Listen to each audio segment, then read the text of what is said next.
उर्फ आशु चौहान इनका है।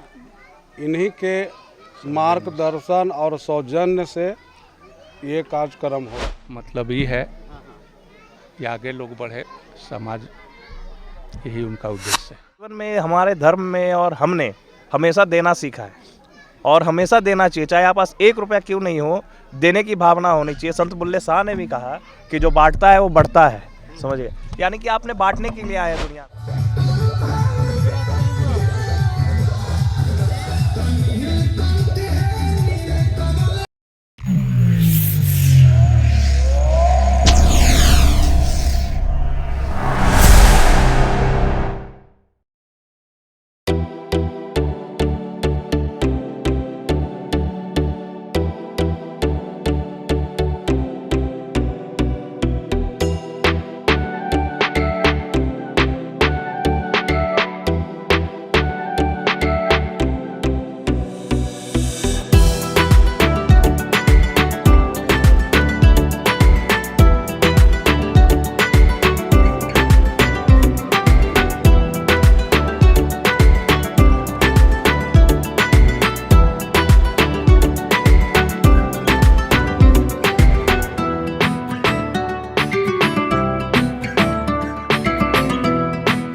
नमस्कार, मैं शंभू कुमार। मैं भी फतुहा विधानसभा के अंडारी गांव में हूं और यहां पर परंपरा के अनुसार यहां पर एक मंदिर है और आज जो है खरमास के ख़त्म हो रहा है और 14 जनवरी को जो मकर संक्रांति हो, मकर संक्रांति के शुभ अवसर पर यहां पर लोगों के द्वारा यहां पर जो मुख्य, ये देखिए आपको दिखा रहे तस्वीर, एक आशु चौहान जी हैं, राजन भैया उर्फ आशु चौहान जी, जो ये व्यवस्थापक है। इनके गाइडलाइंस में, इनके व्यवस्थापक में यहाँ पर गरीब लोगों को भी खाना खिलाया जाता है और जितने भी पंचायत के लोग हैं उन लोगों को यहाँ पर मकर संक्रांति पर दही चूड़ा और जो तिलवा सब्जी जो है खिलाया जाता है। और लोगों का सुनिए क्या कह रहे हैं मकर संक्रांति के। ये गांव का नाम अंडारी है, जैतिया पंचायत में ये पड़ता है। पटना साहिब का ही क्षेत्र है। लोकसभा ही पटना पड़ गया, विधानसभा फतुहा हो गया। इसके मेन संयोजक जो है, संयोजक राजन सिंह उर्फ आशु चौहान इनका है। इन्हीं के मार्गदर्शन और सौजन्य से ये कार्यक्रम हो रहा है और ये लंबे समय से चल रहा है। कुछ धीरे धीरे हम लोग जो है आगे बढ़ रहे हैं और प्रयास ये है कि इसको जो है बढ़ाते चलेंगे। जी। अच्छा, कब से, कितना दिन से आप लोग ये लोगों को खिलाते हैं मंदिर परिसर में? करीब 2 साल से। 2 साल से। जी। कितने लोग को आज यहाँ पे व्यवस्था की गई है? 1000 लोग का व्यवस्था है, ज़्यादा हो सकता है। पूरे पंचायत और अगल बगल के भी लोग जो हैं ये सब लोग आएंगे। 5 पंचायत का इसमें इनवाइट किया हुआ है। आप लोग जो खिलाते हैं उसके पीछे का उद्देश्य क्या है?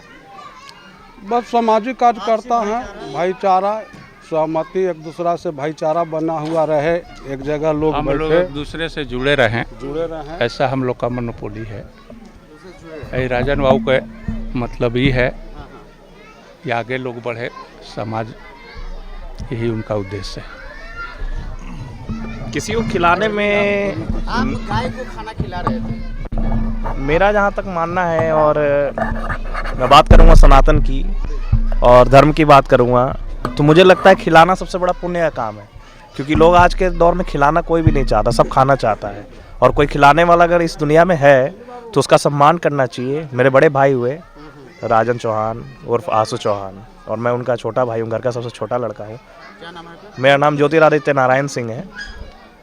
हमारा यही मानना रहा है कि जीवन में हमारे धर्म में और हमने हमेशा देना सीखा है और हमेशा देना चाहिए, चाहे आप पास 1 रुपया क्यों नहीं हो, देने की भावना होनी चाहिए। संत बुल्ले शाह ने भी कहा कि जो बांटता है वो बढ़ता है, समझिए। यानी कि आपने बांटने के लिए आया दुनिया में, आप इस पृथ्वी पे जन्म कर्म हुआ तो आपको बांटने के लिए आया। यहाँ गाँव में खिला रहे हैं, कुछ लोग ऐसे भी हैं जिनके पास शहरों में खिला रहे हैं, कोई सजीव को खिला रहे हैं। ये नहीं कि मनुष्य को ही दीजिए, सबको दीजिए, तो बहुत अच्छी काम है। सनातन की बात आपने की जी। आज हिंदू राष्ट्र की बात हो रही है, जी। थोड़ा उस पर भी चर्चा कर लेते हैं। हिंदू राष्ट्र होना चाहिए भारत को या नहीं होना चाहिए? देखिए पहले सुन लीजिएगा, 57 मुस्लिम कंट्री है, बाद बाकी क्रिश्चियन कंट्री है। एक नेपाल हिंदू राष्ट्र था जिसमें अब घुसपैठिए घुस चुके हैं, वहाँ हिंदू भगाओ के नारे लग रहे हैं। तो आप नवयुवक हैं, सनातन की बात आप छेड़े, तो आप ये बताइए कि भारत को हिंदू राष्ट्र होना चाहिए या नहीं होना चाहिए? देखिए, मैं सब धर्मों का सम्मान करता हूँ और बहुत ज़रूरी भी है सम्मान करना, क्योंकि मानवता कहती है हमारी कि हमें सम्मान करना चाहिए। और बात रही हिंदू धर्म देश की, तो मुझे लगता है हम सनातन के मतलब बिल्कुल एकदम साथ में कदम मिलाने वाले। हमारा धर्म यही सिखाता है कि जहाँ कदम रख दिया वहाँ डटे रहो, और हम इसी का सम्मान करेंगे और इसी को बढ़ावा देंगे। हिंदुत्व का मतलब ये नहीं होता कि सिर्फ हिंदू धर्म, हिंदुत्व का मतलब ये हुआ जो सब पे करुणा करे, दया करे, जब कोई बात हो उस यानी अधर्म हो वहाँ धर्म का स्थापना करे, इसको कहते हैं हिंदू धर्म। तो हम तो इसमें हमेशा हित में रहेंगे। हिंदू धर्म हमारा है, क्योंकि हमारी पैदाइश ही ऐसी जगह हुई है। हिंदुस्तान में रह के तो हिंदू का ही गुण गाएंगे जी। और धर्म से हम क्षत्रिय हुए, धर्म से आप क्षत्रिय मतलब बांग्लादेश में लगातार हिंदुओं को खत्म किया जा रहा है, ठीक है, नारेबाजी भी लग रही है जी।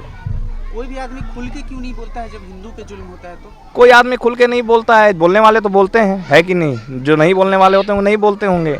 मैंने तो बोलते हुए भी देखा लोगों को और सुनने वालों को भी देखा है। योगी जी पे कुछ कहिएगा, योगी जी कैसे लगते हैं? योगी जी हमारे आइडल हैं और पूजनीय है हमारे लिए, हमेशा रहेंगे ये आखिरी सांस तक।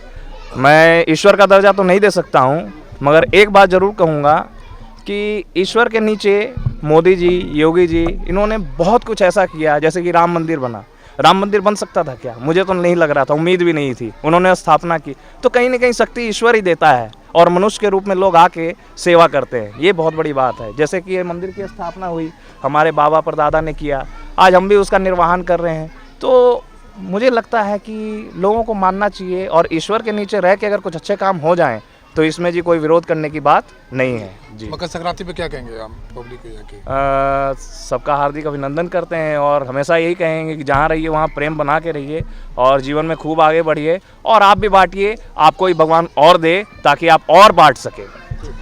जय सीताराम। यहाँ जैतिया पंचायत, ये सौजन्य राजन जी का सौजन्य से हो रहा है। इनके पूर्वज भी पहले भी मतलब ये जो मंदिर स्थापना उन्हीं का किया हुआ है। ये गांव में बहुत समय से इनके पूर्वज और जो नई पीढ़ी है वो भी समाज कल्याण से जुड़ी हुई है। तो मैं कहना यही चाहूँगा कि आगे भी इनका कार्यक्रम इसी तरह से चलता रहे। मैं पैक्स अध्यक्ष जैतिया, अब वरुण बाबू पंचायत के मुखिया हुए। अच्छा, मुखिया जी। हाँ, तो तो मुखिया जी, ये सब जो मकर संक्रांति में भंडारा की व्यवस्था की गई है आज मकर संक्रांति के उपलक्ष्य पे, क्या कहिएगा पब्लिक से? ये अपना जो करते हैं, जो भोज कर रहे हैं, ये अपना खुशी से कर रहे हैं और पूरे गांव के जवार के चूड़ा दही का भोज सबको करा रहे हैं। बहुत अच्छा बात है और आगे भी करते रहेंगे। सामाजिक आदमी हैं, समाज की सेवा करते रहते हैं और बिल्कुल सही काम कर रहे हैं। ठीक है, चलिए।